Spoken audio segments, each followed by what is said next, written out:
și bine v-am găsit la 3 minute folositoare. Astăzi vom discuta despre corpul uman.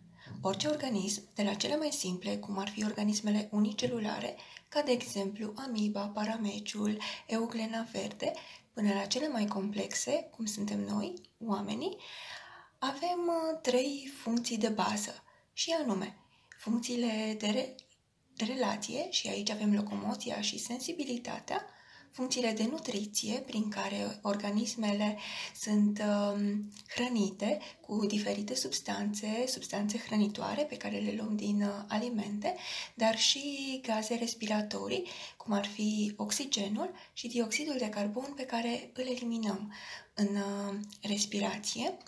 Funcția de excreție, prin care eliminăm substanțele toxice și apa în exces din organism, și funcția de circulație, și aici avem sângele, care transportă toate aceste substanțe hrănitoare, dar și oxigenul și gazele respiratorii, acolo unde este nevoie. Și, nu în ultimul rând, avem funcția de reproducere, prin care fiecare organism își asigură continuitatea și lasă în urma lui urmași, copiii noștri. Ei bine, astăzi vom începe cu funcția de nutriție. Ce se întâmplă cu alimentele după ce le introducem în cavitatea bucală? Dar până să aflăm acest lucru, vreau să vă spun alcătuirea sistemului digestiv, care este format din tub digestiv, alcătuit din mai multe segmente, cu lungimi diferite și grosimi diferite, și aici avem cavitatea bucală, care conține dinții și limba, faringe, un organ în formă de pâlnie, esofag, stomac, care este cel mai voluminos segment, intestinul subțire, care este cel mai lung segment al tubului digestiv, intestinul gros și anusul. Ei bine, avem așa o bucată de brocoli, în acest caz, pe care o introducem în cavitatea bucală, care este mărunțită cu ajutorul dinților.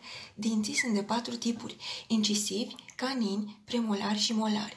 Apoi se formează bolul alimentar sau dumicatul, cum îi spunem noi, care străbate faringele, apoi esofagul, ajunge la nivelul stomacului, apoi în intestinul subțire, acesta galben și pliat, apoi intestinul gros, și ce nu poate fi digerat este eliminat sub formă de materii fecale.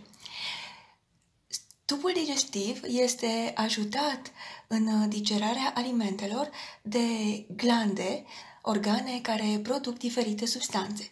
Și avem 3 tipuri de glande anexe, însoțitoare ale tubului digestiv, și anume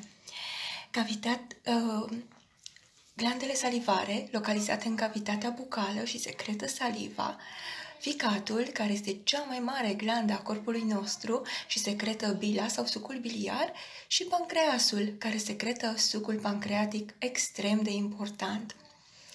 Până la o nouă întâlnire, vă doresc toate cele bune și cât mai multe informații utile pentru voi. La revedere!